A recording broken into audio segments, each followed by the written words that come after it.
sebentar lagi kita masuk bulan Ramadan. Untuk pengajian kaum ibu kali ini saya akan membawakan pelajaran tentang puasa Ramadan. Tapi saya berusaha bagaimana supaya zuhur selesai. Jadi bagaimana caranya dari bab pertama sampai akhir soal puasa kita berusaha kupas tuntas, tapi tentunya dengan tanpa membuang banyak waktu. Kita ringkaskan juga waktunya, insya Allah. Nah karena itu saya minta ibu-ibu semua yang hadir sini betul-betul perhatian, karena ini menyangkut keabsahan puasa kita besok.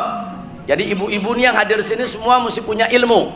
Apa rukun puasa, apa syarat puasa, apa yang membatalkan puasa.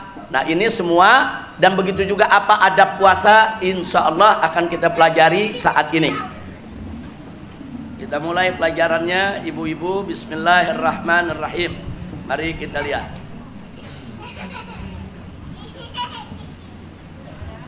Ada tampil di gambar di depan ibu? Ada. Coba tim ini kamera bisa diambil gambarnya? Bisa. Di ujung sana TV keluarga bu? Ada bu ya? Ya bagus. Terima kasih tim media kita. Baik, sekarang mari kita lihat. Bismillahirrahmanirrahim. Pelajaran kita hari ini tentang syariat puasa, yaitu berdasarkan dalil Al-Quran, As-Sunnah, Al-Ijma' dan Al-Qiyas, mengikuti madhab Imam Syafi'i radhiyallahu anhu.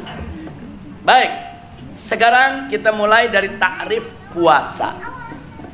Takrif itu artinya bu, definisi, makna, arti. Apa sih arti puasa sebetulnya? Lughatan wastilahan, baik secara lughah itu maksudnya secara bahasa, secara etimologi. Nah sedangkan secara istilah itu maksudnya secara terminologi. Nah perhatikan di sini, kita lihat di papan sana atau di layar. Yang dimaksud dengan puasa secara bahasa adalah al-imsak anis syai', kalaman kana au ta'aman. Jadi yang dimaksud dengan puasa itu adalah menahan diri dari sesuatu. Kalau kita menahan diri dari sesuatu, itu namanya puasa. Baik menahan diri dari ucapan, menahan diri dari perbuatan, atau menahan diri dari makan dan minum, itu secara bahasa namanya puasa. Ada disebut puasa bicara, ada yang disebut puasa politik. Puasa politik artinya dia nggak bicara politik dulu. Ada lagi juga yang bicara puasa makan atau puasa minum. Tapi secara istilah, secara terminologi, puasa itu adalah al-imsak anil muftirat min tulu'il fajri ila ghurubis syamsi ma'an niyah. Nah ini menarik. Jadi puasa itu adalah menahan diri, al-imsak anil muftirat, dari segala sesuatu yang membatalkan puasa. Nah apa saja membatalkan puasa? Nanti sebentar lagi akan kita uraikan. Jadi dia menahan diri dari apa saja yang membatalkan puasanya. Dari waktunya dari kapan? Min tulu'il fajri, dari terbitnya fajar. Terbit fajar itu bukan terbit matahari bu ya, bu, ibu, jangan salah tafsir. Terbit fajar bukan terbit matahari. Terbit fajar itu masuk waktu subuh. Nah masuk waktu subuh itu disebut terbit fajar. Kalau terbit matahari lain lagi. Puasa mulai dari terbit fajar, bukan dari terbit matahari. Nah kemudian sampai kapan? Ila ghurubis syamsi, sampai tenggelamnya matahari. Maksud tenggelam matahari masuk waktu maghrib. Nah jangan lupa ma'an niyah, harus dengan niat. Kalau nggak ada niat nggak sah. Jadi puasa harus dengan niat. Jadi kalau orang menahan diri dari segala sesuatu yang membatalkan puasa, mulai dari terbitnya fajar sampai tenggelam matahari dengan niat, itulah yang dimaksud dengan puasa. Alhamdulillah. Baik, sekarang sejenak kita lihat sejarah puasa. Sejarah puasa, bahwa puasa ini ibadatun qadimah, syariatun qadimah. Puasa ini adalah suatu ibadat yang sudah ada sebelum zaman Nabi Muhammad Sallallahu Alaihi Wasallam. Jadi umat terdahulu juga ada kewajiban puasa, walaupun ada perbedaan waktunya, ada perbedaan jumlah harinya, tapi substansi makna puasa itu sudah ada dari syariat umat sebelum Nabi Muhammad Sallallahu Alaihi Wasallam. Nah, sementara di zaman Nabi Alaihi Salatu Wassalam, puasa Ramadan itu baru diwajibkan di bulan Sya'ban tahun kedua Hijriah. Jadi pada saat di kota suci Mekah, puasa belum wajib, Bu. Puasa Ramadan belum wajib. Waktu Nabi hijrah 1 tahun pertama masuk Ramadan belum wajib untuk melaksanakan puasa Ramadan. Nah, masuk tahun kedua Hijriah di bulan Sya'ban turun perintah Allah Subhanahu wa taala tentang kewajiban puasa. Nah, kira-kira sampai di sini jelas tidak? Nah, disitulah di tahun kedua Hijriah baru diwajibkan puasa atas umat Nabi Muhammad Sallallahu Alaihi Wasallam. Tapi perlu kita catat, pertama kali puasa itu diwajibkan, itu wajibnya masih wajib mukhayyar. Nah, artinya wajib mukhayyar, mau puasa boleh, enggak puasa enggak apa-apa, tapi bayar fidyah. Jadi orang yang sehat juga enggak apa-apa enggak puasa, asal bayar fidyah. Nah, itu diuraikan oleh Allah Subhanahu wa taala dalam surat Al-Baqarah ayat 183 sampai 184. Jadi pada saat kita dengar ya ayyuhalladzina amanu kutiba alaikumusiyam kama kutiba alal ladzina min qablikum la'allakum tattaqun. Pada saat ayat itu turun, ya puasa Ramadan memang sudah diwajibkan. Tapi di ayat berikutnya dijelaskan. Nah, dijelaskan bahwa orang-orang yang mampu tapi nggak mau puasa, nggak apa-apa, tapi wajib bayar fidyah. Nah, jelas gak, Bu? Kenapa nggak langsung diwajibkan saja, nggak pakai bayar fidyah? Nah, supaya umat Islam nggak kaget, ini puasa 1 bulan penuh. Jadi ternyata puasa itu diwajibkannya secara bertahap. Nah, begitu turun ayat 185, saudara, di mana Allah menyatakan faman syahida minkumus syahra falyasumhu, barang siapa yang menyaksikan masuknya bulan Ramadan maka wajib dia puasa bulan Ramadan tersebut. Baru umat Islam wajib puasa Ramadan. Yang kuat wajib, nggak boleh bayar fidyah. Nah, kira-kira jelas tidak?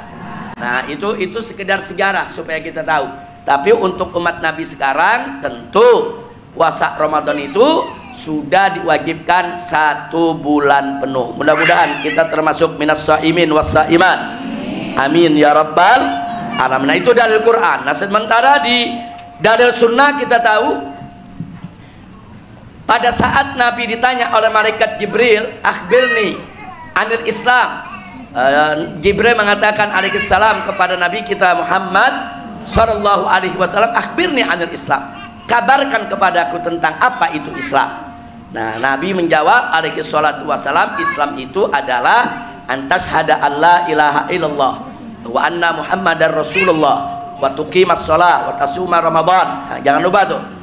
Jadi artinya di sini Nabi alaihi salatu wassalam, saudara, pada saat ditanya apa itu Islam, Nabi menjawab Islam itu mengucapkan 2 kalimat syahadat, kemudian mendirikan sholat, bayar zakat, juga termasuk puasa Ramadan. Berarti puasa Ramadan itu termasuk rukun Islam. Kalau puasa Ramadan termasuk rukun Islam, berarti dia wajib untuk dilaksanakan. Di hadis lain Nabi mengatakan bunyal Islamu ala khams, bahwa Islam ini berdiri atas 5 perkara. Salah satunya adalah saum Ramadan, yaitu puasa di bulan Ramadan. Sampai di sini jelas, Bu ya? Bu, jadi puasa itu termasuk rukun Islam. Kalau gitu wajib gak puasa Ramadan? wajib. Dan ini termasuk usul Bu ya, bukan furu. Artinya usul, meyakini kewajiban puasa Ramadan itu usul, bukan furu. Artinya usul, saudara, semua madhab Islam wajib sepakat, tidak boleh ada perbedaan tentang wajibnya puasa Ramadan. Sehingga karena ini usul, umat Islam nggak boleh beda pendapat. Kalau beda pendapat, batal imannya, batal Islamnya. Seperti apa? Kalau ada orang ngaku Islam terus dia mengatakan puasa Ramadan nggak wajib, dia murtad, dia keluar dari Islam. Jadi kewajiban Ramadan, percaya akan wajibnya puasa Ramadan, itu masalah usuluddin, itu masalah pokok agama, tidak boleh kita ingkari. Kira-kira jelas gak Bu? Tapi di dalam masalah Ramadan memang banyak hukum furu, ada perbedaan-perbedaan pendapat saudara. Nah itu masalah furu. Kalau perbedaan pendapat tentang apa saja membatalkan puasa, ada perbedaan pendapat, itu furu. Nggak apa-apa beda pendapat selama ada dalil yang bisa dipertanggungjawabkan. Tapi wajibnya puasa Ramadan itu bukan furu, nggak boleh ada perbedaan pendapat, itu usuluddin, semua harus menerima. Nah sampai di sini jelas tidak? Alhamdulillah. Nah sekarang kita masuk syarat wajib puasa. Nah ini yang ke syarat wajib puasa. Perhatikan Bu ya, syaratnya ada syarat wajib, ada syarat sah. Ada syarat wajib, ada syarat sah. Yang kita pelajari pertama, syarat wajib puasa. Yang pertama, Islam. Jadi yang wajib puasa Ramadan itu adalah orang beragama Islam. Selain Islam, nggak wajib, saudara. Nah, kira-kira jelas tidak? Jadi jangan maksa-maksa orang di luar Islam untuk puasa, nggak perlu, saudara. Ngajak juga nggak perlu, apalagi maksa, saudara. Nah, nggak perlu, karena yang kena kewajiban puasa Ramadan adalah umat Islam. Yang kedua, balik. Artinya balik sudah dewasa. Anak-anak belum wajib. Yang sudah wajib puasa yang balik. Nah ukuran balik untuk anak laki-laki, saudara, salah satu di antara dua, mana lebih dulu? Apakah dia bermimpi dulu yang menyebabkan dia junub, hadas besar, atau dia sudah mencapai usia 15 tahun Qamariyah, 15 tahun Hijriyah. Jadi kalau anak lelaki umur 15 tahun sempurna Hijriyah, belum pernah mimpi, belum pernah junub, tetap sudah dewasa. Tetap sudah dewasa. Berarti apa? Dia mukallaf secara syar'i. Dia wajib melaksanakan segala perintah Allah. Bu, kira-kira jelas gak Bu? Jadi kalau ibu punya anak udah umur 15 tahun, itu anak ibu nggak usah ditanya lagi sudah mimpi atau belum. Kalau udah 15 tahun, ya sudah, dia sudah dewasa. Nah, jelas kira-kira ya. Tapi kalau ada anak laki-laki umur 12 tahun sudah mimpi, belum 15 deh, katakan 12 tahun dia sudah mimpi, dan dia sudah ngerti, dia sudah junub, dia sudah hadas besar, maka anak tersebut sudah dewasa. Nah, jadi anak laki salah satu tuh, mimpi dulu apa 15 tahun dulu. Kira-kira jelas gak Bu? Nah kalau anak perempuan, kalau anak perempuan juga ada dua ukuran. Yang mana lebih dulu? Haid dulu atau 15 tahun dulu? Bu, tunggu dulu. Bu, anak perempuan sama dengan anak laki, ada dua ketentuan. Kalau anak perempuan sudah haid, belum berusia 15 tahun, tapi sudah 9 tahun lebih, 9 tahun lebih, 9 tahun atau 10 tahun atau 11 tahun, dia sudah haid. Begitu dia haid, dia sudah dewasa. Jelas Bu? Terus ada anak perempuan sampai 15 tahun Hijriyah belum haid, tetap dia sudah dewasa. Nah jadi jangan sampai ibu nanti punya anak umurnya udah 15 tahun tapi belum haid. Karena si anak belum haid, terus ibu menganggap ini anak masih kecil terus, ini masih kecil, belum wajib. Enggak, kalau sudah 15 tahun Qamariyah, mau anak laki mau anak perempuan pasti sudah dewasa. Kira-kira jelas gak Bu? Tapi sebelum 15 tahun, kalau anak laki sudah hadas besar, junub, sudah mimpi, dia dewasa. Kalau anak perempuan sebelum 15 tahun sudah haid, berarti dia sudah dewasa. Tapi syarat minimal 9 tahun. Nah, jadi kalau 8 tahun sudah haid, itu bukan haid. Nah, itu istihadah, itu darah penyakit. Buru-buru tuh anak bawa ke dokter. Bu,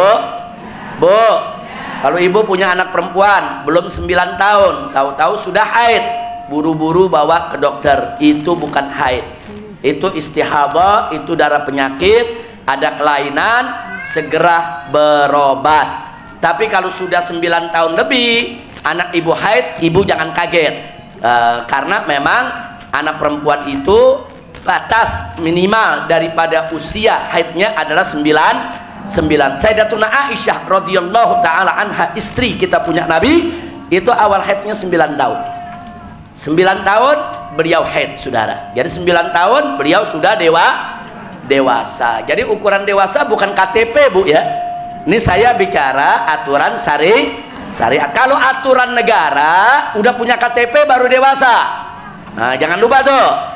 Nah, ibu kalau aturan syariat jangan ngikut aturan KTP. Ntar si anak disuruh sholat, ayo sholat, kan belum punya KTP, Bu. Nah, sholat nggak ada urusan sama KTP. Kira-kira jelas gak? Jadi kalau KTP itu urusannya urusan administrasi kenegaraan. Nah, pokoknya udah waktu 17 tahun bikin KTP, karena banyak administrasi kenegaraan memerlukan KTP. Nanti mau urus BPJS, mau urus sekolah, mau apa segala macam, itu perlu KTP. Tapi urusan sholat jangan nanya KTP.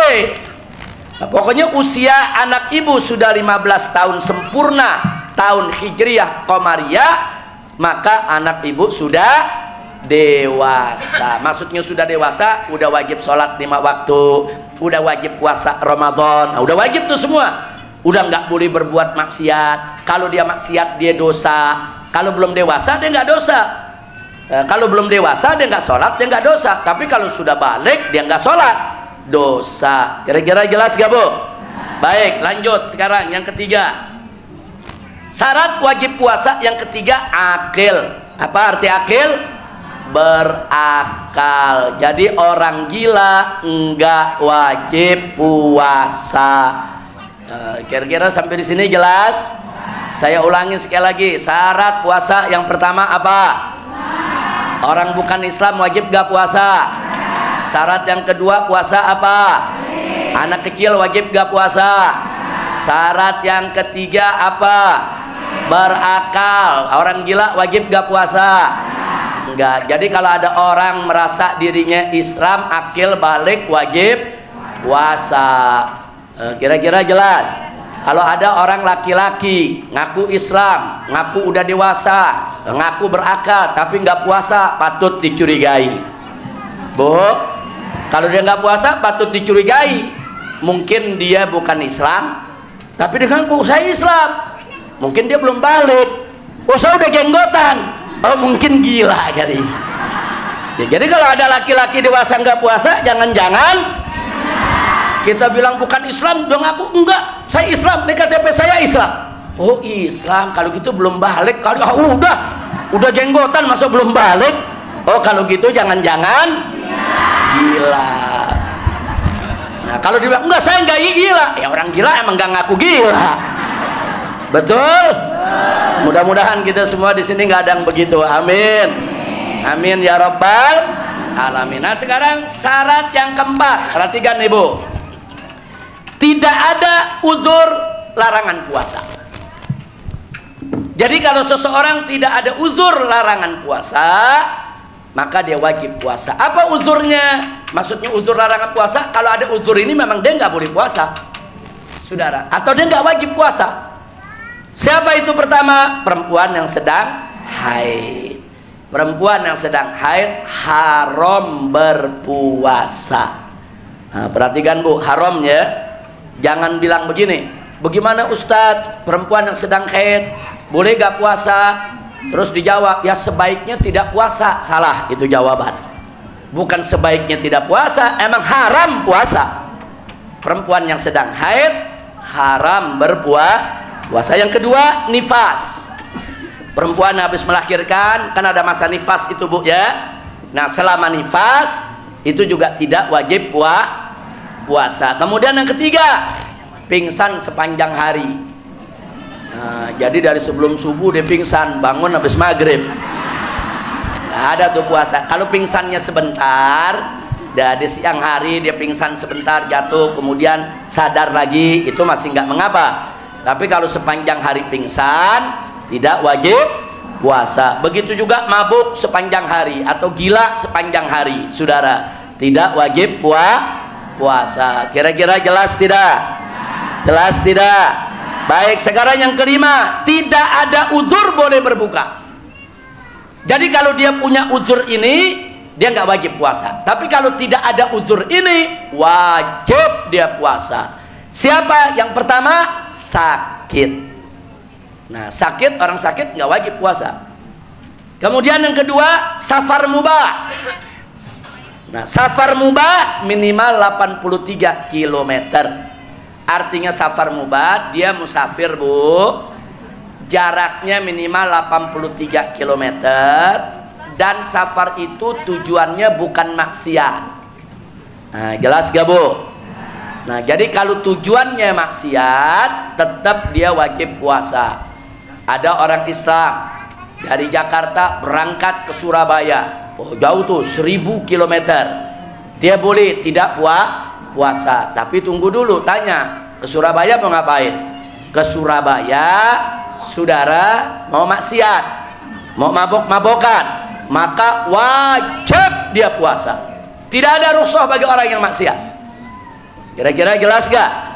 Jadi yang dapat rukhsah orang musafir boleh nggak puasa, itu yang musafirnya tujuannya baik. Kalau dia ke Surabaya mau berjudi, dia ke Surabaya mau nenggak minuman keras, dia ke Surabaya tujuannya maksiat, maka dia tetap wajib puasa. Nggak boleh dia batalkan puasanya. Kira-kira jelas tidak?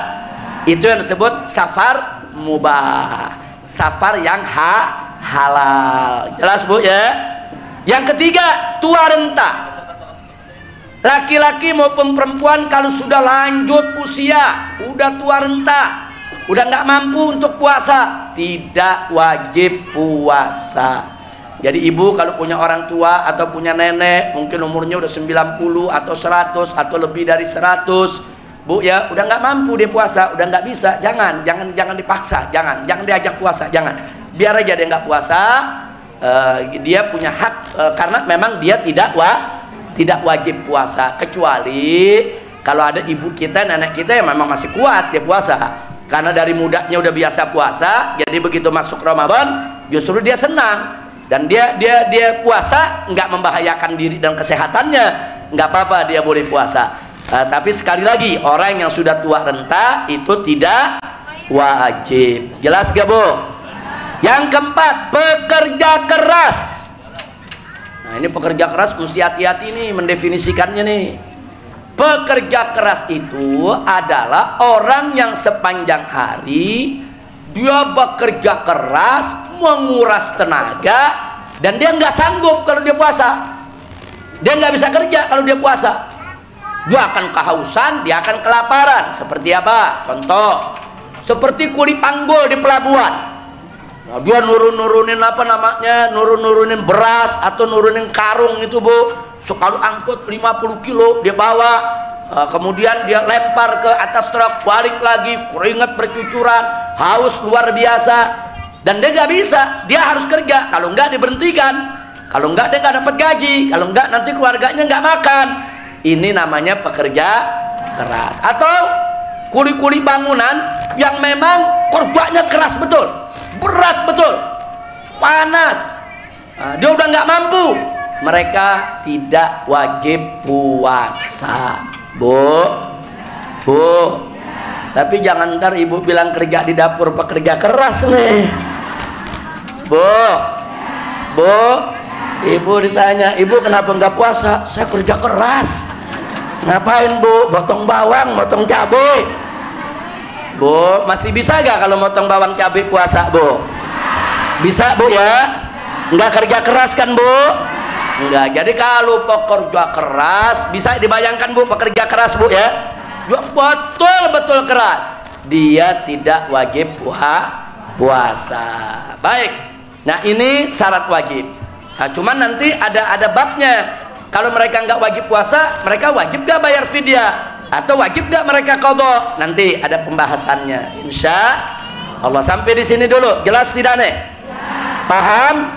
Syarat wajib puasa ada 5. Yang pertama Islam. Yang kedua, yang ketiga, yang keempat tidak ada uzur larangan. Yang kelima tidak ada uzur boleh berbuka. Jadi kalau ini syarat terpenuhi, wajib orang tersebut untuk puasa. Nah, sekarang syarat sah, Bu ya. Tadi syarat wajib. Nah, jadi orang sakit itu tidak wajib puasa, tapi kalau orang sakit mau puasa boleh gak? Boleh, kalau tidak membahayakan dirinya. Nah, tapi sah gak puasanya? Puasanya sah, cuma dia tidak wajib. Baik, kayak musafir. Musafir kalau mau puasa boleh gak, Bu? Boleh, cuman dia tidak wajib. Kalau dia mau puasa, saya kuat deh, saya puasa, boleh. Nah, terus kalau pertanyaannya, mana lebih afdol, musafir itu puasa atau tidak puasa? Tergantung. Kalau perjalanannya jauh, melelahkan, nguras tenaga, maka tidak puasa lebih afdol daripada puasa. Nah, Bu, dia tidak puasa lebih afdol daripada dia puasa. Kenapa? Karena rukhsah itu kan keringanan, kan diberikan oleh Allah. Allah suka kalau keringanannya itu dipakai. Jadi innallaha yuhibbu an tu'ta rukhasuhu kama yuhibbu an tu'ta azaimuhu. Jadi Allah itu suka sekali keringanan yang Allah berikan itu dipakai, digunakan. Sebagaimana Allah juga suka kalau kita itu ibadah seperti biasa, normal, saudara. Tapi kalau Allah sudah berikan rukhsah, pakai rukhsahnya, jangan nggak dipakai. Nah, maka itu orang yang musafir, jaraknya jauh, melelahkan, kuras tenaga, apalagi yang musafir usianya udah tua atau setengah tua, melelahkan dia, sebaiknya nggak usah puasa. Nah, ini biasanya terjadi nih kalau lagi akhir pulang kampung nih. Kalau mau pulang kampung tuh naik kereta, ada yang naik dari jendela, Bu. Ayo, betul, Bu? Ada anaknya dioper ke istrinya lewat jendela, ayo ngaku, ada gak? Nah, saya tanya, itu perjalanan begitu melelahkan gak? Melelahkan, ngantrinya, dompet-dompetannya, saudara. Wah, capeknya bukan main. Kalau sudah begitu nggak usah puasa, Bu. Nggak apa-apa, minum aja, makan aja. Nah, nggak usah puasa. Tapi kalau perjalanannya, Bu, nggak terlalu jauh. Yang musafir masih muda, mobilnya pakai AC. Capek gak? Capek gak? Kalau yang begitu puasa lebih baik bagi dia. Kira-kira jelas gak, Bu? Jadi lihat, kalau perjalanannya melelahkan, kuras tenaga, umurnya udah cukup, saudara, maka tidak puasa lebih baik daripada puasa. Tapi kalau umurnya masih muda, masih gagah, kuat, perjalanannya nggak terlalu jauh, pakai kendaraannya enak, ada AC, nggak melelahkan, maka sebaiknya tetap puasa. Kira-kira jelas gak? Ibu, jelas semua? Baik, sekarang syarat sah puasa. Nah, syarat sah puasa ada 4. Pertama, Islam. Artinya kalau ada orang kafir, dia pengen puasa, itu urusan dia, hak dia, silakan aja. Tapi hukumnya dalam Islam tetap tidak sah. Nggak sah puasa orang kafir. Nah, jadi ini namanya syarat sah. Yang kedua, tamyiz. Apa itu tamyiz, Bu?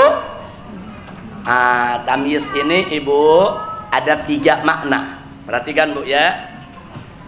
Tamyiz yang pertama, kalau anak kecil sudah paham omongan orang dewasa dan bisa ngejawab. Nah, itu yang pertama tuh. Jadi anak kecil ditanya, "Enak, siapa nama kamu?" Dia jawab. "Kamu tinggal di mana?" Dia jawab. "Kamu suka apa?" Dia jawab. Jadi kalau dia sudah bisa berbicara, nah ini yang pertama, maka anak tersebut sudah tamyiz. Dia belum balik, tapi sudah tamyiz. Itu pengertian yang pertama. Yang kedua, Yang kedua, kalau anak tadi sudah bisa membedakan antara korma sama bara api, bainat tamroh wal jamroh. Jadi kalau kita taruh nih korma, kita taruh bara api, kira-kira tuh anak pilih yang mana? Bara api kan nyala tuh, biasanya anak kecil tuh kalau ngeliat cahaya begitu kan demen tuh. Nah kalau dia pilih bara, berarti dia belum tamyiz. Kalau dia udah bisa bedain, oh ini bahaya nih, kalau yang ini manis nih, yang ini bahaya nih, dia nggak mau pegang yang bahaya, itu namanya anak sudah tamyiz. Kira-kira jelas gak Bu? Yang ketiga, tamyiz yang ketiga adalah kalau anak tersebut sudah bisa makan sendiri, minum sendiri, mandi sendiri, cebok sendiri, pakai baju sendiri. Nah kalau dia udah bisa, berarti dia sudah tamyiz. Jadi di antara ulama ada 3 pendapat tuh. Ada ulama yang mengatakan tamyiz itu kalau sudah bisa memahami ucapan orang dan bisa menjawab. Ada lagi ulama yang bilang enggak, tamyiz itu kalau sudah bisa bedakan mana yang bahaya, mana yang enggak, mana yang baik, mana yang buruk. Tapi ada juga ulama mengatakan enggak, tamyiz itu kalau dia udah bisa mandi sendiri, cebok sendiri, kemudian dia bisa makan sendiri, minum sendiri, itu baru tamyiz. Nah jadi sekali lagi, dan ada juga ulama yang ngambil 3-3-nya.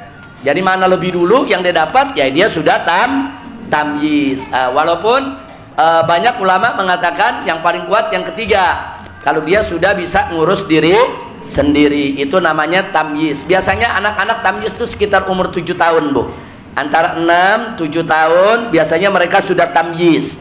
Cuman ukuran tamyiz banyak ulama dia nggak ambil dari umur, tapi diambil dari 3 tadi tuh. Apakah dia bisa menjawab dan memahami omongan orang, apakah dia bisa membedakan mana yang bahaya dan tidak bahaya, atau apakah dia udah bisa ngurus sendiri atau belum.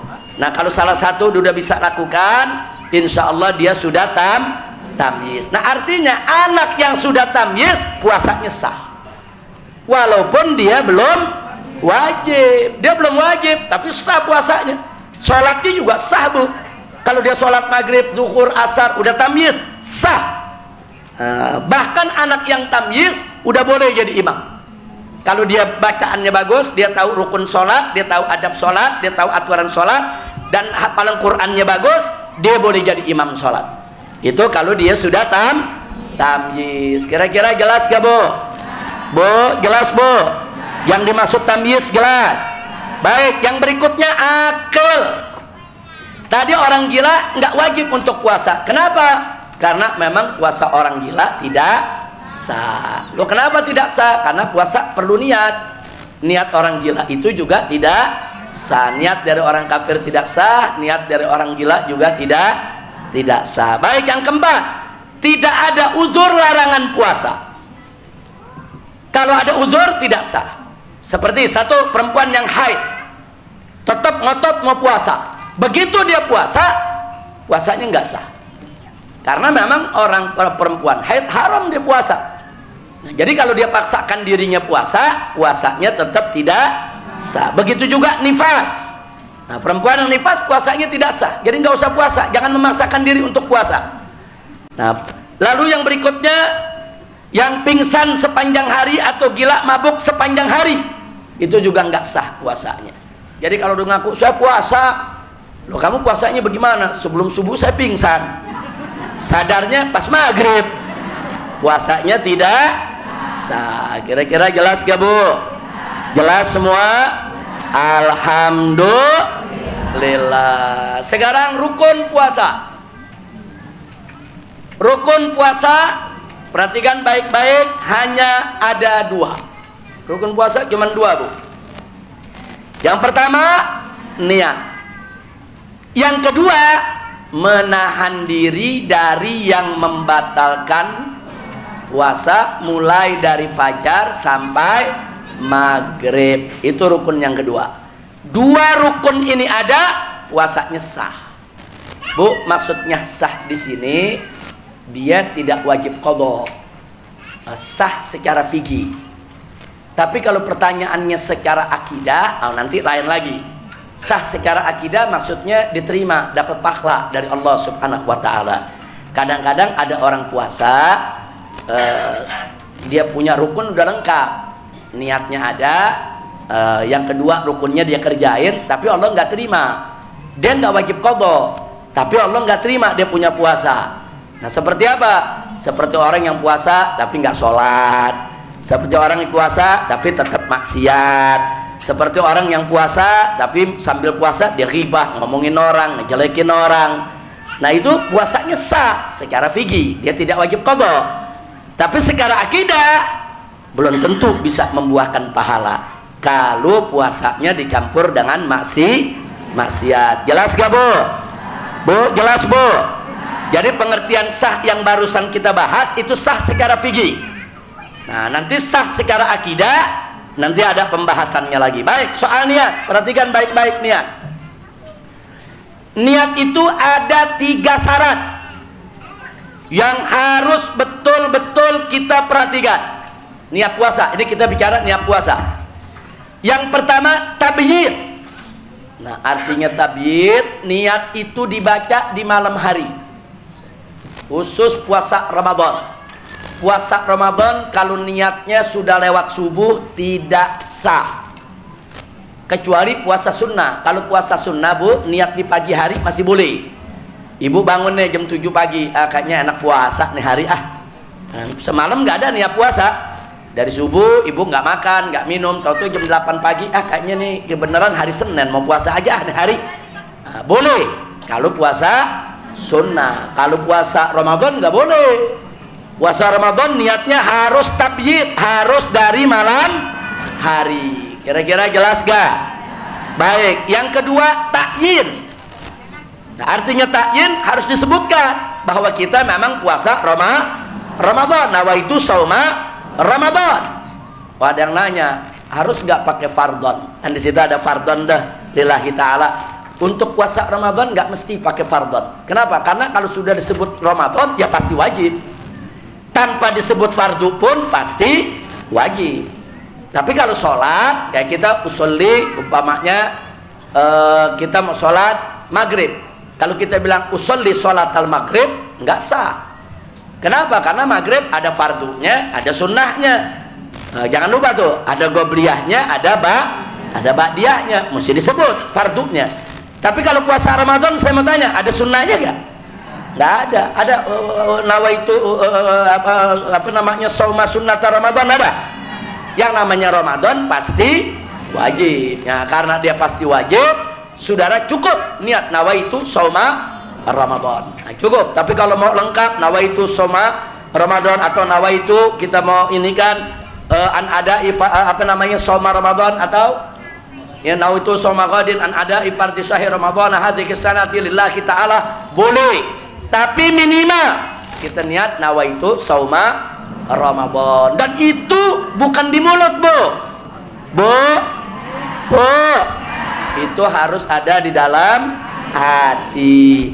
Niat di hati saja tanpa di lisan sah, niat di lisan saja tanpa di hati tidak sah. Niat di lisan dan di hati juga afdol. Kira-kira jelas gak? Jelas gak Bu? Jelas gak Bu? Nah jadi niat itu pertama tabyid, kedua takyin. Yang ketiga tikrar. Apa maksudnya tikrar? Dalam mazhab Imam Syafi'i, puasa Ramadan itu niatnya harus diulang setiap malam.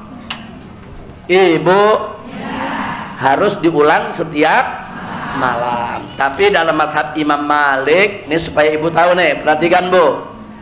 Dalam mazhab Imam Malik, ini ahlus sunnah juga, niat puasa Ramadan cukup sekali saja di awal bulan, tidak mesti setiap malam. Nah kalau ada yang nanya, Habib, ini Imam Malik kan gurunya Imam Syafi'i, Imam Syafi'i kan muridnya Imam Malik, kok bisa beda pendapatnya? Atau kenapa sih ulama beda pendapat? Nah ini beda pendapat Ibu karena dasar pemikirannya juga berbeda. Mari kita lihat kenapa Imam Malik mengatakan niatnya sekali. Karena menurut Imam Malik, Allah berikan kita wajib puasa Ramadan itu sebulan. Nggak mungkin kita niat puasa hanya sehari, hanya 2 hari, hanya 3 hari. Wajibnya udah sebulan. Nah, sehingga puasa Ramadan itu menurut mazhab Imam Malik menjadi satu kesatuan tak terpisahkan. Jadi nggak bisa dipisah antara 10 hari dengan yang 20 hari, nggak bisa dipisah. Karena ini satu kesatuan yang tidak terpisahkan, maka niatnya cukup 1 kali. Menurut pendapat siapa tuh, Bu? Mazhab siapa tuh? Imam Malik. Nah, sekarang mazhab Syafi'i, kenapa dituntut setiap malam?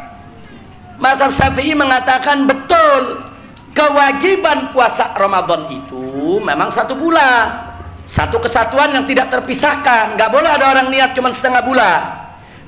Tapi kata mazhab Syafi'i, dalam pelaksanaannya ternyata setiap hari puasa di bulan Ramadan itu ibadatun mustaqillah, itu merupakan ibadah yang berdiri sendiri.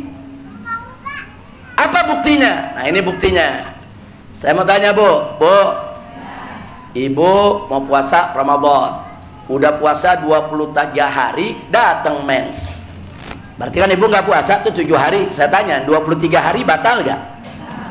Batal kan 23 hari? Enggak. Yang 23 hari Ibu puasa udah sah. Yang 7 hari Ibu nggak puasa memang karena ada halangan. Nah, makanya Imam Syafi'i bilang dia, kalau dia menjadi satu kesatuan, satu batal, semua batal. Itu namanya satu kesatuan. Kalau ini berarti nggak satu kesatuan. Atau ada anak muda puasanya bolong-bolong. Hari pertama dia puasa, hari kedua puasa, hari ketiga dia nggak puasa. Nah, saya mau tanya, yang hari pertama kedua dia puasa sah gak? Sah. Yang ketiga dia nggak puasa, ya dia dosa. Kalau dengan sengaja. Atau kayak ada orang yang sakit-sakitan, 5 hari dia puasa sehat, sakit lagi 3 hari dia nggak puasa, puasa lagi 2 hari dia sehat, nggak puasa lagi 3 hari. Nah, sekarang saya tanya, hari-hari dia puasa sah gak? Sah. Makanya Imam Syafi'i bilang, kalau begitu puasa Ramadan tiap hari itu ibadah tersendiri, bukan menjadi satu kesatuan. Kalau satu kesatuan, satu batal, batal semua. Kira-kira jelas gak? Jelas gak? Masuk di akal gak? Jadi dalilnya Imam Malik bagus, dalil Imam Syafi'i juga bagus. Nah, sekarang bagaimana dengan kita nih zaman sekarang ini nih? Nah, kalau kita ikut mazhab Imam Syafi'i, tiap malam kita wajib niat. Sekali nggak niat, besok nggak sah puasanya. Nah, muncul pertanyaan, kalau lupa bagaimana? Kalau lupa bagaimana nih? Ibu-ibu sekarang banyak pelupa, ya. Ada yang lupa karena kebanyakan anak, Bu, ya Bu. Bu, ada yang lupa banyak utang, betul. Nah, sekarang kalau lupa bagaimana? Maka gara-gara lupa besok nggak puasa. Nah, sekarang para ulama kita ngasih solusi. Bagus solusinya, Bu. Solusinya apa? Di awal Ramadan niatkan puasa 1 bulan. Seperti madhab Imam Malik, niatin saya puasa 1 bulan. Nawaitu shauma Ramadan hadhihi sana syahran kamilan. Aku niat puasa Ramadan tahun ini full 1 bulan. Nah, habis itu baru niat buat besok. Nawaitu shauma ghadin an adai fardhi syahr ramadhana hadhihi sanati lillahi ta'ala. Besok niat lagi begitu, lusa niat lagi begitu. Suatu ketika kita lupa, insya Allah yang niat sebulan itu dari awal itu nutup lupanya kita, insya Allah. Nah, saya tanya, kalau begitu perbedaan pendapat ulama nikmat tidak? Indah tidak? Nah, ini salah satu rahmat perbedaan pendapat ulama di situ. Justru karena ada perbedaan pendapat, kita jadi nggak was-was kalau di tengah sekali waktu kita lupa. Tapi jangan sengaja, Bu, ya. Bu, jangan sengaja di tengah bulan udah nggak usah niat lagi, udah ini bulan pertama, itu sengaja tuh. Kalau sengaja nggak sah. Tapi kalau lupa, insya Allah niat di awal pertama menjadi penutup. Sampai di sini jelas tidak? Jadi besok di awal Ramadan kita niatin buat sebulan dulu, paham tidak? Nah, niatin. Kalau nggak bisa bahasa Arabnya, bahasa Indonesia nggak apa-apa. Ya Allah, aku niat sajaku berniat puasa bulan Ramadan sebulan penuh karena Allah. Nah, niatin aja, fardu karena Allah. Udah niatin. Jadi kita niatkan saja, paham Bu ya? Baik. Nah, sekarang kalau kita sudah niatkan begitu, jangan lupa setelah itu ibu niat buat esok harinya. Setuju? Jelas? Jadi yang mazhab Imam Malik cuman awal bulan, cuman sekali. Nggak usah dibaca tiap malam, nggak usah. Nah, yang tiap malam baca yang biasa digunakan dalam mazhab Imam Syafi'i. Paham, Bu? Baik, itu niat. Sekarang yang kedua. Yang kedua, menahan diri dari yang membatalkan mulai fajar sampai dengan maghrib. Jadi kita menahan diri dari apa saja yang membatalkan puasa. Pertanyaannya, apa saja yang membatalkan puasa? Satu, lihat di layar, makan dan minum. Yang kedua, masuknya benda terlihat mata ke rongga tubuh melalui lubang normal. Nanti nih kita bahas nih. Jadi kalau ada suatu benda masuk ke rongga tubuh kita, apakah masuk lewat apakah masuk lewat kemaluan belakang atau lewat kemaluan depan, ada benda yang dimasukkan. Apakah itu obat yang dimasukkan? Kan ada penyakit-penyakit kalau orang kejang tuh dimasukkan dari dubur itu obatnya. Nah, itu semua membatalkan puasa. Atau ngorek kuping, nah, sampai ke dalam ngorek, itu rongga, itu namanya rongga. Ada sesuatu yang dimasukkan ke rongga, nanti kita bahas. Itu membatalkan puasa. Kemudian yang ketiga, nomor 2 nanti kita bahas. Langsung yang nomor 3 dulu, muntah dengan sengaja. Bu, kalau muntah tidak sengaja nggak batal puasa. Nah, terusin aja, yang penting begitu habis muntah ke kumur, buang apa yang ada di mulut sebisa yang kita bisa, lanjutkan puasa. Tapi kalau muntah dengan sengaja dimasukkan jarinya biar enak, biar mual, karena perutnya mual, muntah dengan sengaja, puasa batal. Jelas, Bu? Nah, begitu juga yang keempat, lagi puasa tahu-tahu haid, lagi puasa tahu-tahu melahirkan atau nifas. Nah, maka itu juga membatalkan puasa. Kemudian yang kelima, gila dan murtad. Lagi puasa tiba-tiba gila, saudara. Nah, gila itu juga membatalkan puasa. Murtad, di tengah puasa dia murtad, dia keluar dari Islam, walaupun setelah itu dia balik lagi ke Islam. Begitu murtad, batal puasanya. Jelas, Bu? Nah, yang ke-6 yaitu jima dan istimna, melakukan hubungan intim. Jadi mau suami istri, apalagi yang berzina, yang suami istri saja melakukan hubungan intim membatalkan puasa. Atau melakukan istimna. Istimna tuh ada istilah onani, masturbasi, mengeluarkan mani, tapi tidak melakukan hubungan intim. Nah, ini juga membatalkan puasa kalau dilakukan dengan sengaja. Jadi kalau ada orang mimpi, begitu mimpi, dalam mimpinya dia mengeluarkan mani, junub, saudara, dalam mimpi kemudian menyebabkan dia keluar mani, begitu dia bangun dia lihat dia junub, hadas, puasanya tidak batal. Kenapa? Karena tidak sengaja. Kalau sengaja baru batal. Kira-kira jelas gak, Bu? Jelas gak, Bu? Nah, sekarang mari kita lihat yang membatalkan puasa. Yang nomor 2. Nah, yang nomor 2 mari kita urai. Masuknya benda terlihat mata. Bu, perhatikan, benda terlihat mata. Benda terlihat mata. Dengan sengaja. Masuknya benda terlihat mata dengan sengaja ke dalam rongga tubuh, ke dalam rongga tubuh melalui lubang normal. Nah, di sini lubang normal kita berikan tanda. Mari kita lihat yang sebelah kiri. Benda terlihat mata. 1, seperti benda padat. Betul, Bu? Benda padat kelihatan nggak? Kelihatan. Bubuk kelihatan. Jeli, cair, asap kelihatan. Aroma enggak, saya tanya, kelihatan enggak? Aroma enggak kelihatan. Nah, jadi aroma dia enggak masuk nih. Yang terlihat mata itu kita lihat tuh. Gas kelihatan. Gas kalau dalam tabung cair kelihatan. Tapi kalau dia udah nguap nggak kelihatan. Bu, jelas. Nah sekarang lubang normal. Lubang normal dalam badan kita ada berapa, Bu? 1, telinga. Telinga ada berapa lubang? 2. Kemudian yang kedua, hidung. Hidung ada berapa lubang? 2. Kemudian yang ketiga, tenggorokan. Ada lubang tenggorokan, ada kerongkongan. Ada jalur yang buat ke paru-paru, ada jalur yang buat ke lambung. Nah, itu ada di tenggorokan kita. Kemudian yang keempat, kemaluan belakang, dubur. Yang kelima, kemaluan depan. Nah, ini semua disebut lubang normal. Maksudnya lubang normal, lubang itu memang dimiliki manusia.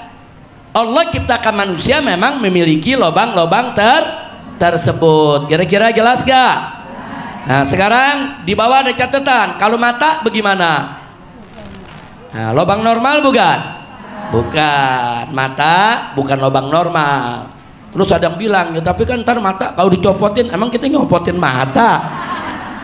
Nah, mata bukan lubang normal, tertutup dengan bola mata. Betul? Betul? Udah jelas belum nih? Jelas? Baik, sekarang saya punya ujian buat ibu-ibu. Bu, ibu pokoknya lulus dapat sarjana S1 nih. Saya mau tanya, siapa yang bisa jawab nih, Bu? Saya mau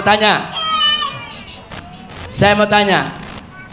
Ada orang lagi puasa, korek kuping dengan cotton bud, dimasukin ke dalam, dia korek. Batal tidak? Kenapa? Satu dulu jawab, kenapa? Cotton budnya kelihatan gak? Bagus. Terus lubang dalam kuping rongga bukan? Rongga. Kemudian lubang kuping ini lubang normal bukan? Nah, ada 3 tuh. Kenapa batal? 1, karena cotton budnya kelihatan, masuk ke lubang normal, masuk ke dalam rongga. Jelas gak? Ayo, kalau lagi puasa ada ngorek-ngorek kuping gak? Ayo Bu, ada ngorek-ngorek kuping gak? Nah, baik, sekarang yang kedua. Bu, kemarin lagi covid ada yang diogok-ogok gak hidungnya? Hah? Ada yang diogok-ogok gitu hidungnya. Ngaku, ada gak? Banyak ya? Nah, apa tuh namanya? PCR? Swab? Bu, swab batal gak puasa? Ayo, batal gak? Kenapa batal? 1, alat swabnya kelihatan gak? Masuknya lewat lubang normal gak? Di depan aja apa sampai ke dalam? Ke dalam apa nyesek ya? Hah? Berarti batal gak?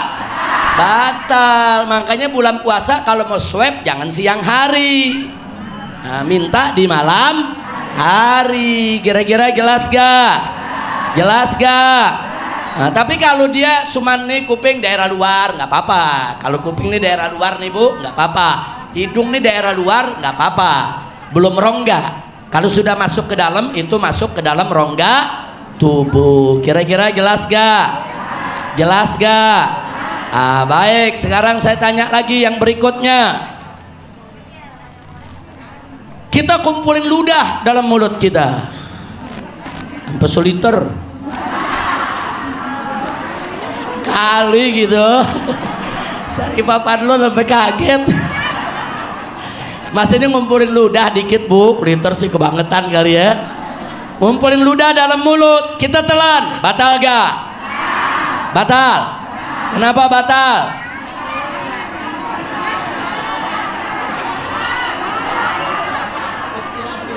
Nah, ini terdapat perbedaan pendapat di antara ibu-ibu. Baik, saya kasih rumusnya Bu. Bu, selama air ludah tersebut belum keluar dari batas mulut, sebanyak apapun ibu nelen air ludah tidak batal. Karena benda tersebut bukan dari luar datangnya, tapi datangnya dari dalam. Kira-kira jelas gak Bu? Jadi kalau nelen air ludah seliter batal gak?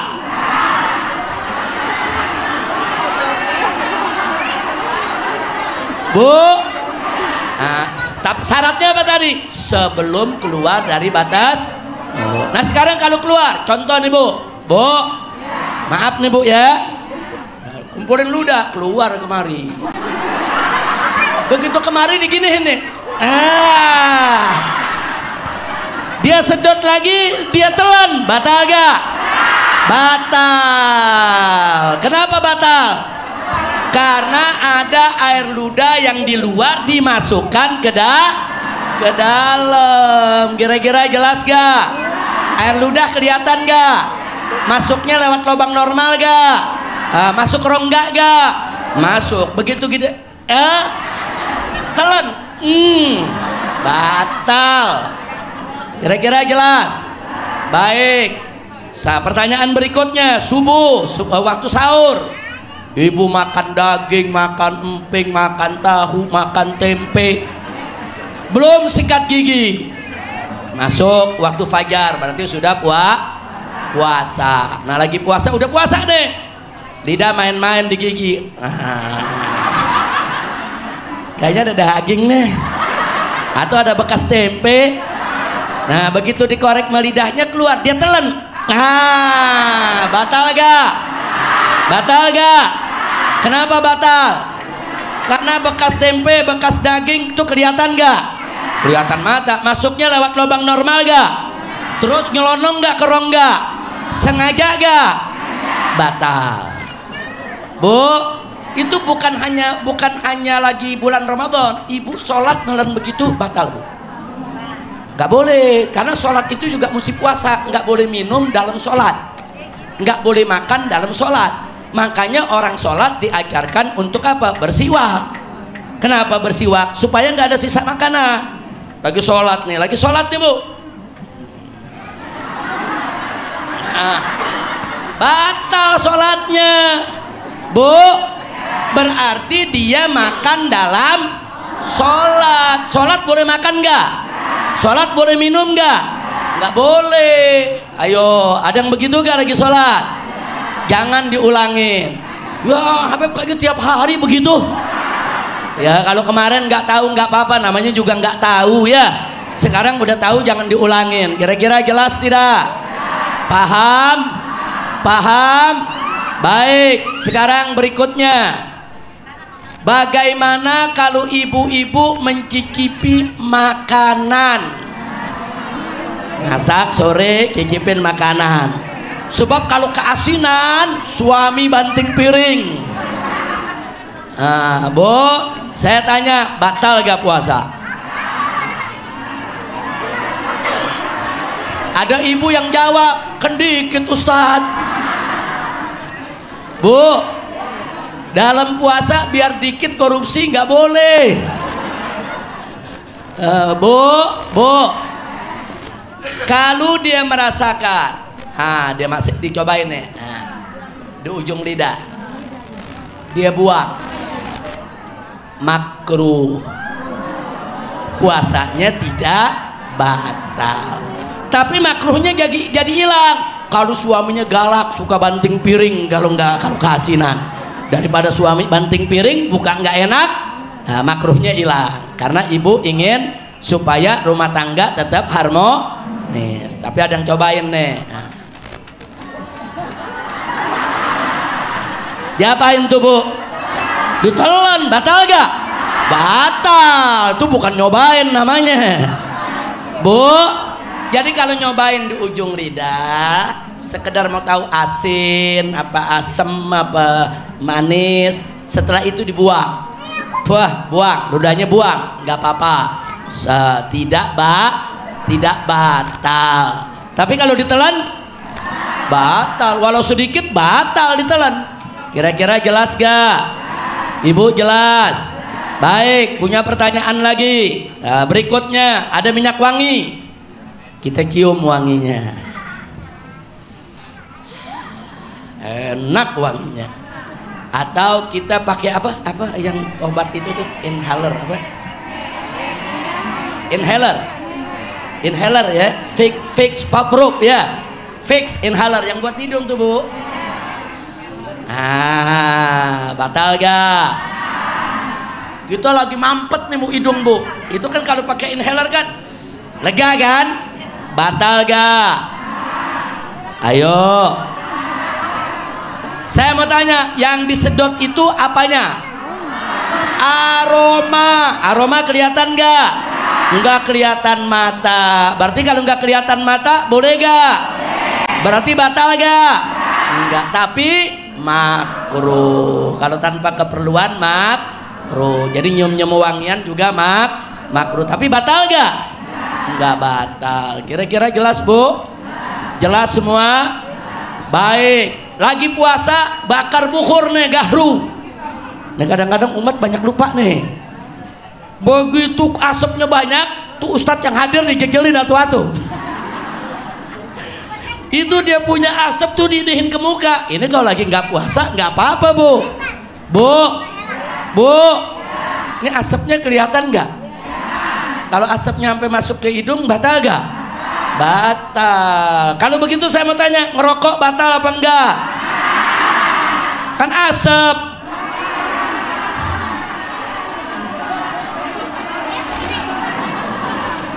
Udah gitu ada yang begitu diisap keluar dari hidung. Ada gak yang begitu? Ayo, batal gak? Kenapa batal? Asap kelihatan gak? Masuk lewat lubang normal tidak? Masuk ke rongga gak? Kalau begitu ngerokok batal tidak? Wah, ibu udah jadi ahli fikih semua nih. Alhamdulillah, subhanallah, udah jadi ahli fikih semua nih. Besok-besok kita nggak usah ngajar lagi Habib Hanif, ibu-ibu aja udah yang ngajar. Alhamdulillah. Kira-kira jelas gak? Nah sekarang yang berikutnya, disuntik. Ayo, batal gak? Disuntik. Suntikannya kan kelihatan, cairannya kelihatan. Disuntik tidak masuk lewat lubang normal, berarti tidak batal, kecuali yang ulama perdebatkan infusan. Kalau infusan itu memang sengaja dia membuat lubang dimasukkan ke jalan darah.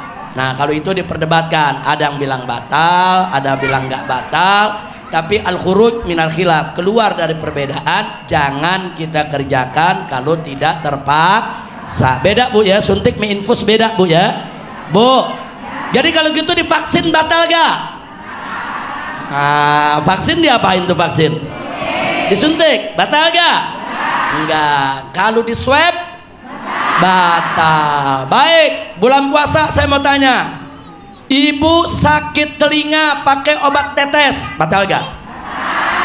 Kan berobat Bu.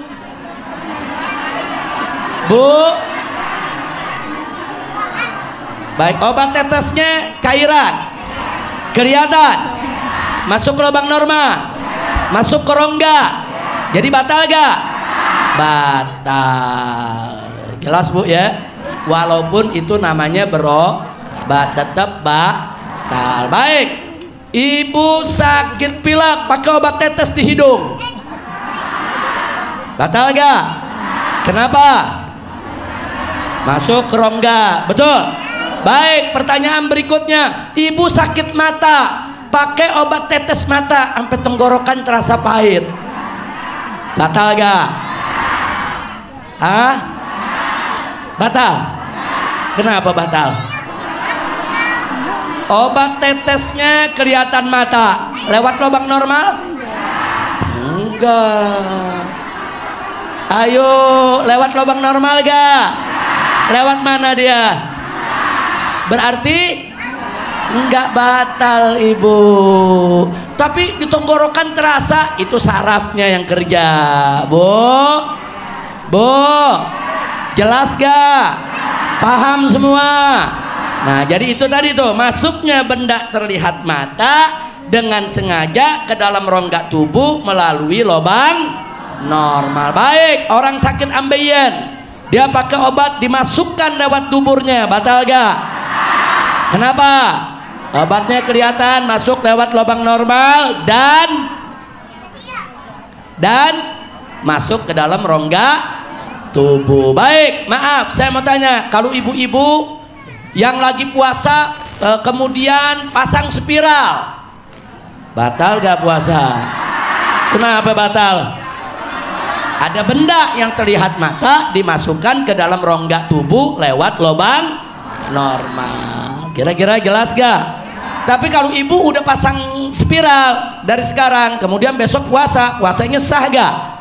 Sah. Ini saya lagi bicara orang lagi puasa dipasangin spiral. Jelas gak Bu? Ibu semua jelas? Hanif punya pertanyaan buat ibu-ibu? Ayo Habib Alwi punya pertanyaan sama Habib Muhammad Habsi?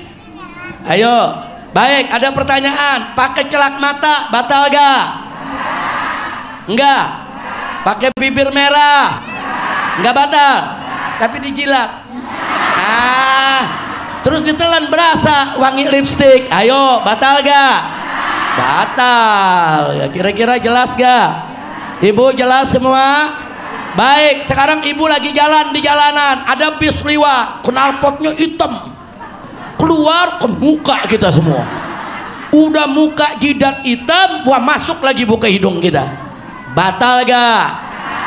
Batal gak?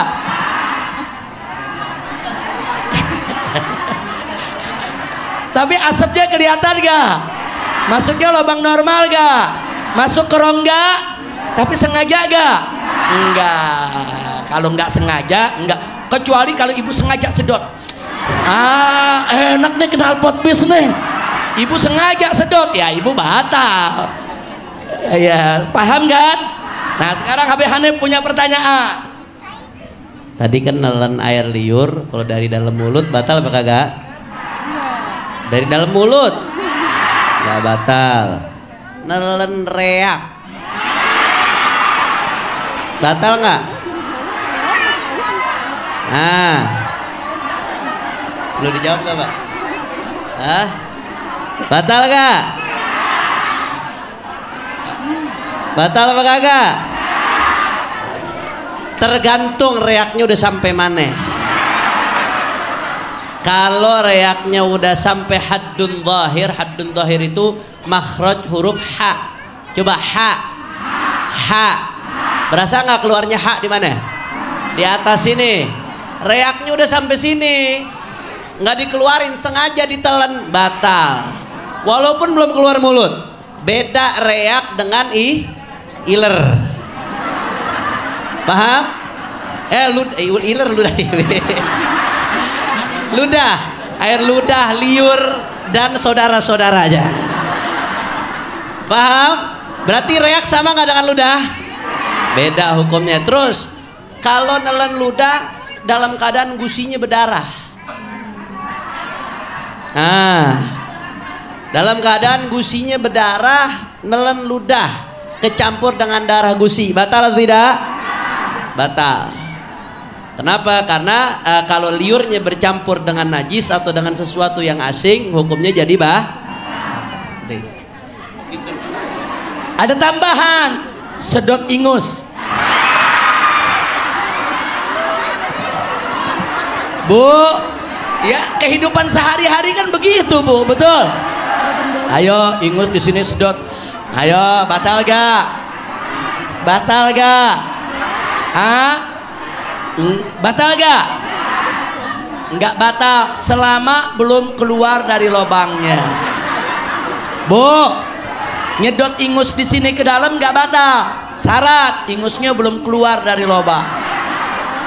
Kalau ingusnya keluar udah sampai sini nih, Bu, ingus udah sampai sini, dia sedot sekuas tenaga, wah, masuk lagi Bu, bisa batal.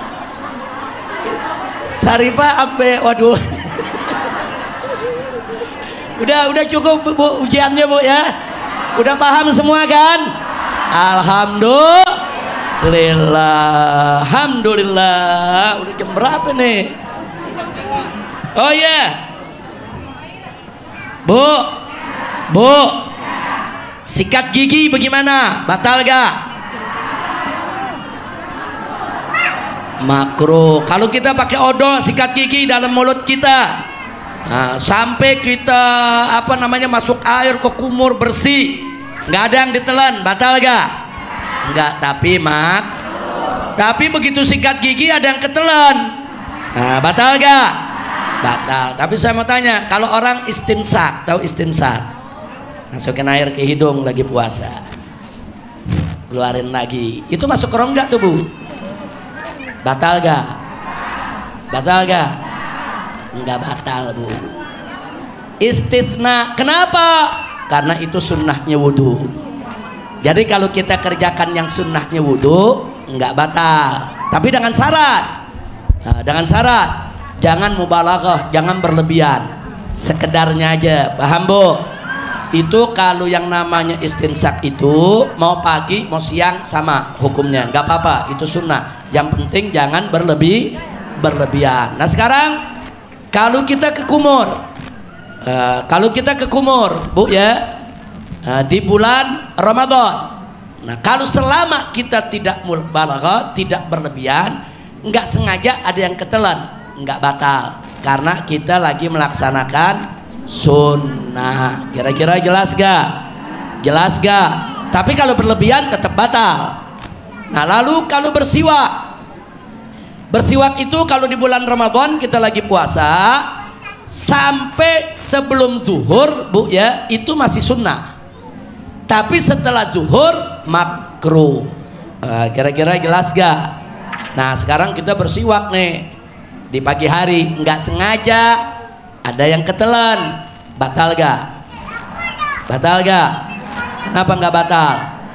Karena kita menjalankan sunnah dan tidak sengaja.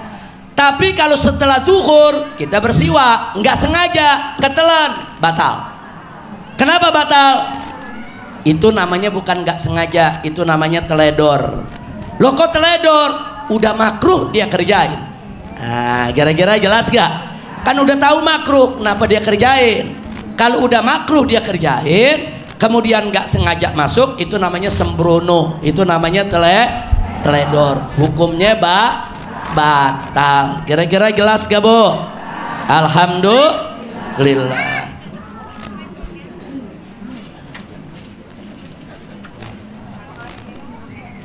Bu, ini keenakan tanya jawab udah lewat waktu Bu.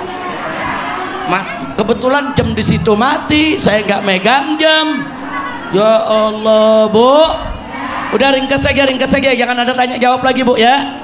Bu lihat ada puasa, singkat aja. 1, ada puasa yaitu sahur. Orang yang sahur barokah, dapat pahala. 2, sahurnya diakhirkan. Nah, jadi jangan sahurnya jam 10 malam Bu.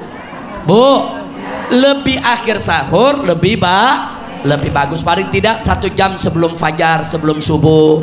Subuhnya 4:30, sahurnya jam 4 umpamanya, atau jam 3:30 Bu. Jangan sampai jam 10 udah sahur Bu. Sahur sunnah, mengakhirkan sahur juga lebih Yang ketiga, menyegerakan berbuka. Kalau sudah masuk waktu buka, langsung buka Bu, jangan ditunda. Jangan ntar dulu, begini dulu, begitu dulu. Ibu ada dimanapun, walaupun ada di jalan, batalin.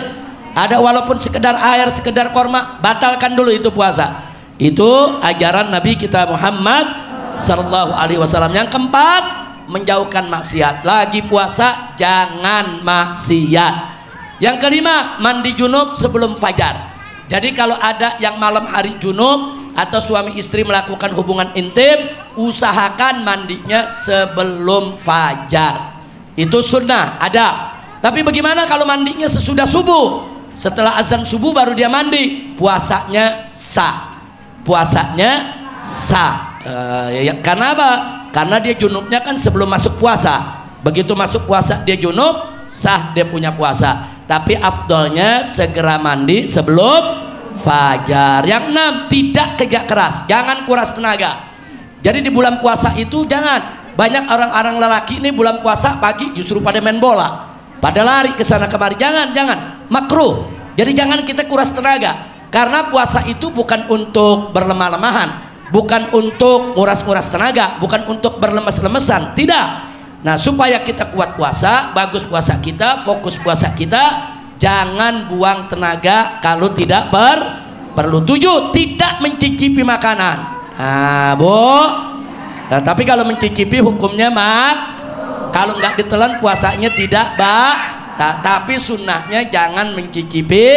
Jadi kalau ibu udah jago masaknya, udah pinter naruh garam sama gula sama lainnya, nggak usah dicicipi lagi, Bu. Insya. Yang ke-8, berdoa saat berbuka puasa. Buka puasa, Bu, jangan kayak orang balas dendam, nungguin azan tuh makanan di depan ada paha 2 paha ayam, kemudian ada segala macam, Bu, ya. Begitu beduk kedengeran azan nggak pakai baca doa, langsung dia minum. Jangan, baca doanya, ada adabnya, jangan ditinggal. Baik, yang ke-9, menjamu buka puasa. Bu, menjamu buka puasa itu sunnah yang luar biasa. Makanya di Mekah, di Madinah, kalau yang namanya bulan puasa menjelang maghrib, penduduk asli Mekah, penduduk asli Madinah rame-rame berlomba-lomba bawa makanan, bawa minuman, bawa roti, bawa korma ke dalam masjid. Mereka bawa supra, mereka gelar supra. Setiap orang asing liwat dia paksa diseret-seret supaya duduk di supra dia. Ya, kenapa? Karena dia pengen berlomba untuk memberi makan orang yang buka puasa. Nah, jadi itu sunnah. Makanya ibu kalau ada masjid-masjid di kampung ibu yang suka orang musafir datang, jamaah masjid kumpul, kirimin makanan ke masjid, kirimin makanan, minuman, kirimin apa saja supaya yang marbotnya bisa ngikut nyicipin, yang berjamaah, yang mampir lagi di jalan, Bu, itu pahalanya besar. Yang ke-10, memperbanyak ibadah, insya Allah. Baik, sekarang kodok puasa, Bu, perhatikan kodok puasa. 1, musafir wajib kodok tanpa fidyah, nggak ada fidyahnya, wajib kodok tanpa fidyah. Musafir nggak puasa bulan Ramadan, ya nanti dia wajib kodok. Berapa hari dia nggak puasa tanpa fidyah. Yang kedua, sakit yang bisa sembuh. Nah, waktu Ramadan dia buang-buang air, bisa sembuh gak? Bisa. Nah, maka dia nggak puasa, nanti di bulan lain wajib kodok tanpa fidyah. Nah, kenapa wajib kodok tanpa fidyah? Karena penyakitnya bisa sembuh. Yang ketiga, sakit yang sulit sembuh. Nah, seperti orang hari ini sakit, makin hari sakitnya makin bertambah. Nah, seperti orang yang sakit kanker lambung umpamanya, atau kanker usus umpamanya, makin hari makin rusak, makin hari makin sulit untuk sembuh, makin hari makin gak kuat. Maka yang begini, Bu, ya, yang begini nih yang sulit sembuh, wajib fidyah tanpa qadha. Ya, cukup dia bayar fidyah saja, tidak perlu bayar qadha. Kemudian yang tua renta, yang tadi kita cerita, Bu, nah itu kalau dia udah nggak mampu puasa, nggak usah puasa, cukup bayar fidyah tanpa qadha. Perharinya bayar aja fidyah. Mau bayar fidyah per hari boleh, mau sekaligus sebulan juga boleh, mau bayar di awal boleh, mau bayar di akhir juga boleh. Kemudian yang berikutnya, perempuan yang hamil dan menyusui, ini sama nih, Bu, perempuan yang hamil dan menyusui, mereka boleh tidak puasa. Lalu mana yang wajib, fidyah atau qadha atau bagaimana? Perhatikan, jika khawatir akan dirinya, wajib qadha tanpa fidyah. Ada ibu hamil atau ibu menyusui ditanya, ibu kenapa nggak puasa?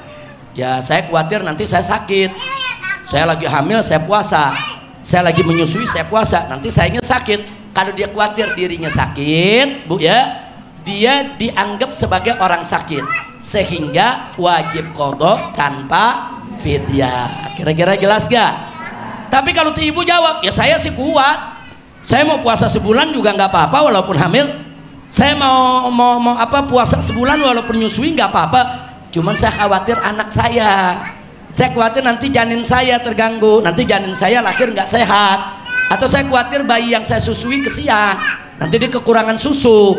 Nah, maka itu saya nggak puasa. Dia khawatir bayinya, bukan dirinya, maka dia dikategorikan orang sehat yang nggak puasa, bukan orang sakit, sehingga dia wajib bayar fidyah dan wajib qadha.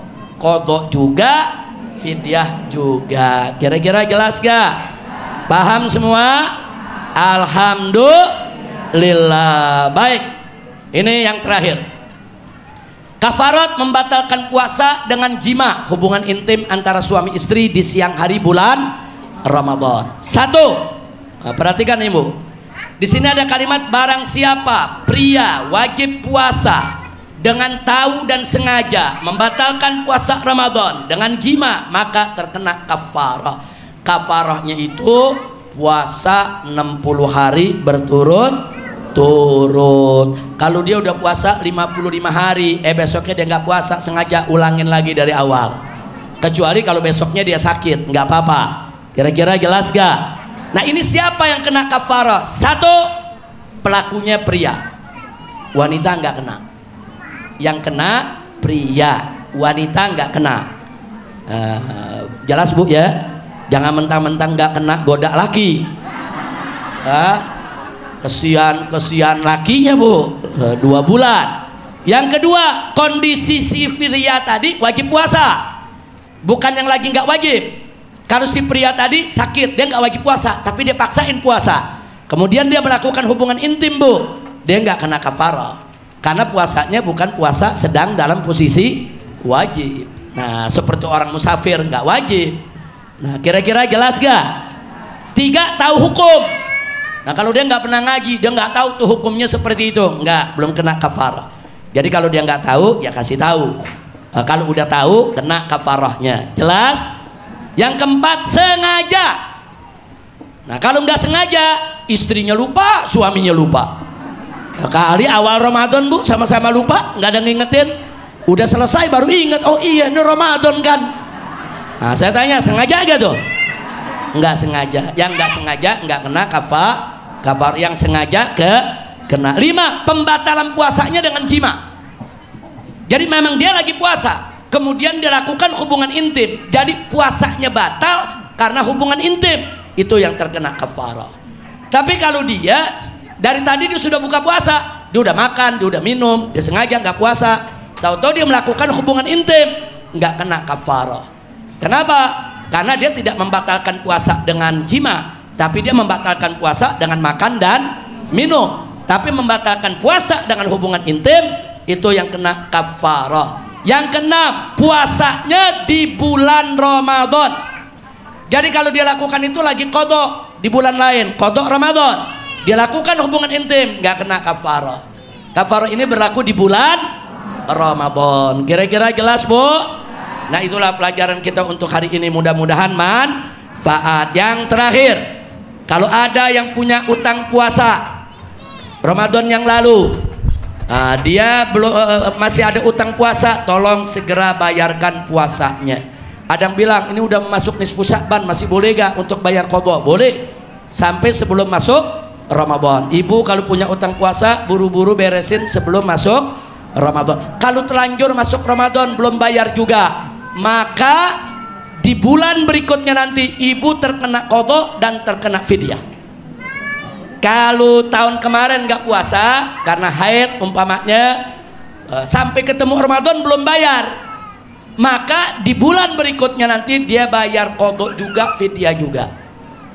Terus ketemu Ramadannya berikut lagi nggak bayar lagi sampai 2 Ramadan, maka qadhanya tetap 1, fidyahnya jadi 2. 3 tahun dia nggak bayar-bayar, fidyahnya kali 3. 10 tahun dia malas bayar, fidyahnya kali 10. Jelas gak bu? Bu, jelas bu? Jadi yang dikali lipat apanya? Qadhanya tetap gak? Tetap. Jelas bu ya? Nah, itu yang bisa kita sampaikan, mudah-mudahan manfaat untuk kita semua. Silakan Habib Hanif dan Habib Muhammad baca ya Rabbana tarafna. Maaf bu, karena waktunya memang sengaja kita kejar dalam penutupan ini supaya ibu-ibu punya bekal menghadapi bulan Ramadan. Nah, saya mau tanya, kira-kira pelajaran hari ini jelas tidak? Nanti Ramadan bisa diamalkan tidak? Insya Allah. Nanti kalau ibu-ibu punya pertanyaan di bulan Ramadan, tanya aja kepada anak-anak saya, salah satu siapa saja, kirim WA ke mereka, nanti kita akan jawab insya Allah. Itu saja, terima kasih. Wassalamualaikum warahmatullahi wabarakatuh.